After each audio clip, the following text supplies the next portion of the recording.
Speaker, members of the House, very shortly, the United States Congress is likely to consider 3 ill-conceived and ill-timed trade agreements that will do nothing to create jobs in this country. One of these agreements is with the nation of Colombia.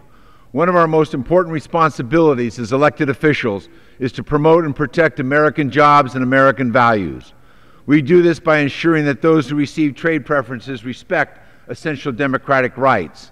These are important rights: the rights to speak out and protest, the rights to organize unions and bargain collectively, and the rights of citizens to support political efforts to improve their economic condition without reprisals.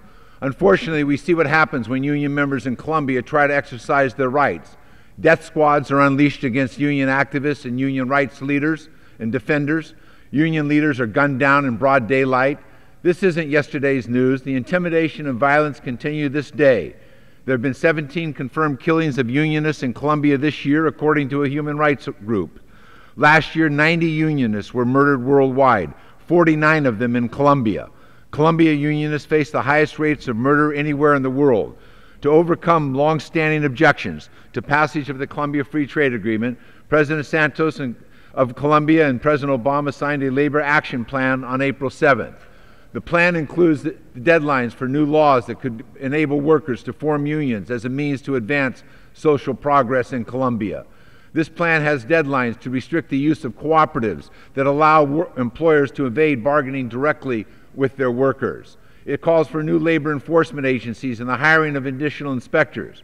On the one hand, the Labor Action Plan has important elements that are necessary and valuable, and President Santos is to be commended for advancing this initiative. However, there are major gaps in the action plan. There are no benchmarks to show whether or not the new laws are on paper have been translated into laws on the ground. Will workers have greater ability to exercise their rights, to organize, to bargain collectively, and to negotiate contracts directly with employers? Will levels of violence and murder against trade unions be substantially reduced? Will employers and companies that violate the rights of workers be punished as prescribed under the new law? We don't know if these are merely gains on paper or whether they are real. And based upon the accelerated schedule, it appears that we won't be given a chance to learn if there will be real change on the ground before we consider the trade agreement with Colombia. Any trade agreement with Colombia must produce a verifiable reduction in the violence. It must protect human rights. It must end the impunity enjoyed by death squads and paramilitaries.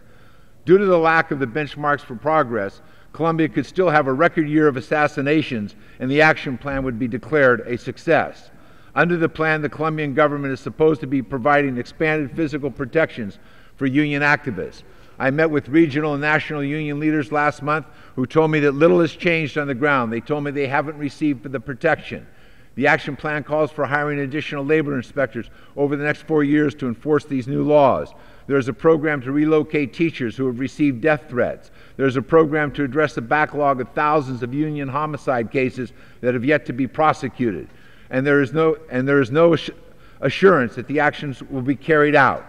Last week, the Ways and Means Republicans opposed efforts to require Colombia to meet its obligations under the action plan as of the date of the free trade agreement goes into force. Without this provision, the U.S. has no leverage to assure implementation of the labor action plan. Maybe that is what the multinational corporations pushing this deal want. And since the agreement is being brought to the floor under fast track, Congress will not be able to consider amendments to make the action plan enforceable. Given this predicament, the least the administration can do is to stand behind its own action plan. The implementing legislation should require Colombia to fully comply with the plan before the agreement takes effect. The administration should confirm that compliance is on the ground through on-the-ground consultations with labor and human rights organizations. Without real change on the ground, this trade agreement is not fair to Colombian workers.